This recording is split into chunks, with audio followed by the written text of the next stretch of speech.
मेरा पहला सवाल है कि जब भी हम वंदे मातरम, जन गण मन कहते हैं तो निश्चित रूप से हमारे सामने बंगाल की छवि आ जाती है। हम रविंद्रनाथ टैगोर जी को याद करते हैं, बंकिम चंद्र चटर्जी जी को याद करते हैं। और यह कहने की बात नहीं है, राष्ट्रवाद या जो राष्ट्रीयता की भावना है, ऐसा माना जाता है कि बंगाल में उसे धारण करने की जरूरत नहीं होती। बंगाल के लोग उसे ले करके ही आते हैं, और वो चाहे स्वतंत्रता संग्राम हो या उसके बाद से जैसे जैसे भारत की आज़ादी मिली वहां तक की कहानी हो, और उसके बाद भी कई चीजें हुई, चाहे वो साहित्यिक लड़ाई हो या वैचारिक युद्ध में साथ संगति हो, सारे तरह से बंगाल ने इस देश को जोड़ने का काम किया। आप चूंकि बंगाल से आते हैं और ये कहानियां मैंने पढ़ी हैं, मैंने जाना है, लेकिन आपने उसे अनुभव किया होगा, तो एक बंगाल के व्यक्ति होने के नाते आपका इस बारे में क्या कहना है कि राष्ट्रीयता में बंगाल की क्या भूमिका है, और राष्ट्र के एकीकरण में बंगाल कैसे योगदान करता है, और वहां के लोगों की क्या स्थिति है, इस पर मैं जानना चाहूंगा आपसे। देखिए, इसके ऊपर में कुछ बातें हैं जो मैंने एक्सपीरियंस की है लाइफ में, और मैं तो जनरलाइज नहीं कर सकता, लेकिन हाँ, कुछ चीजें जो मैंने एक्सपीरियंस की मैं आपको बताऊंगा। और ये चीजें मैंने अपनी माँ से सुनी है, और मेरी माँ से सुनने की, वो भी बंगाल के गांव में रहती थी, मेदिनीपुर डिस्ट्रिक्ट में। तो उनसे मैंने जो कहानी सुनी है उनके फादर के बारे में, जो कि फ्रीडम फाइटर भी थे खुद, और उन्होंने काफी कुछ कंट्रीब्यूशन दिया उस समय तक। तो जैसा आपने कहा कंट्रीब्यूशन के बारे में, तो मुझे बड़ा अच्छा, कई बार बंगाल का चीज अच्छी इसलिए लगती है कि मेरे ख्याल से 1980s तक मैं वहां जाता था। वो मिट्टी का घर अभी भी बना हुआ था। स्वाधीनता हुए बहुत साल हो चुके हैं, लेकिन माँ अभी तो खैर गुजर चुकी हैं, लेकिन उस जमाने में भी काफी दिनों तक, फ्रीडम के बाद में भी बहुत साधारण तरीके से उन लोगों ने जीवन व्यतीत किया।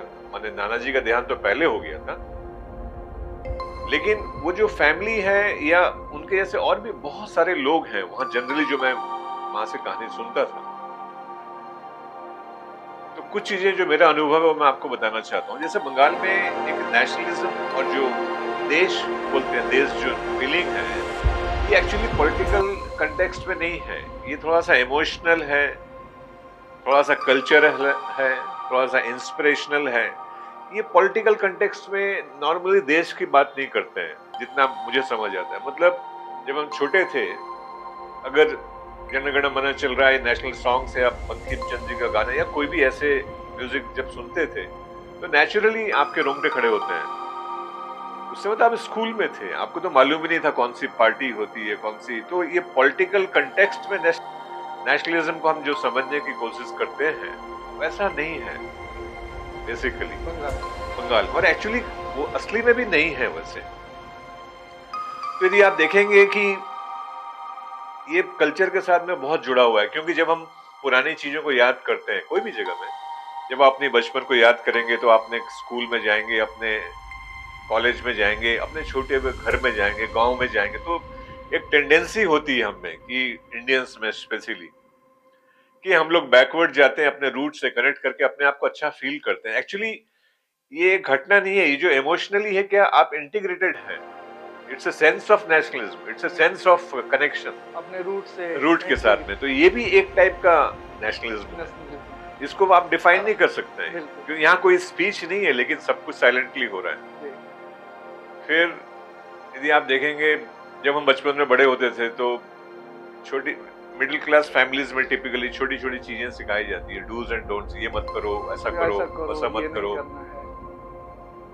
तो कुछ चीजें, जैसे हम लोग कभी झूठ बोलते थे, कभी ऐसा करना है, बोले नहीं झूठ नहीं बोलना है, झूठ बोलने से ऐसा होगा, भगवान नाराज होंगे, या जो भी है। अगर कोई बंदा गेट में कुछ मांगने आता था तो माँ कहती जाओ उसको एक चावल, उस समय एक मुट्ठी चावल दे के आओ, कुछ मांगने आया, देना अच्छा होता है। फिर फेस्टिवल्स आते हैं, त्योहार आते हैं, तो वो मनाते हैं। पिताजी की तबीयत खराब हुई तो भगवान से प्रार्थना करो। तो यदि आप देखेंगे, ये जो पूरा जो प्रोसेस है, इमोशनल प्रोसेस, जो अपब्रिंगिंग है, ये पूरा कल्चर साइलेंटली ट्रांसफॉर्म होता है और एक जनरेशन से दूसरे जनरेशन को आ जाता है। इसमें यदि आप देखेंगे तो इसमें जिस कंटेक्स्ट में हम हिंदुइज्म को समझते हैं, एक्चुअली हिंदुइज्म को हम कहते हैं ना, it's a way of living life. यही मैं आपको एग्जांपल इसलिए दे रहा हूँ कि इसमें हेल्प करना, गरीब की ये करना, तबीयत खराब से भगवान को बुलाना, ये जो पूरा एक पार्ट है, पार्सल है, एक पूरा कंप्लीट पैकेज है जो आपके अपब्रिंगिंग में आपके साथ चलता है। तो इसी के बीच में नेशनलिज्म रहता है, समझ गए आप?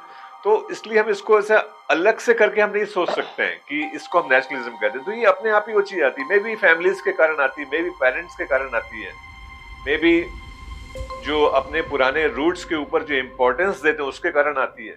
तो नेशनलिज्म आने के बहुत सारे कारण हो सकते हैं। मेरा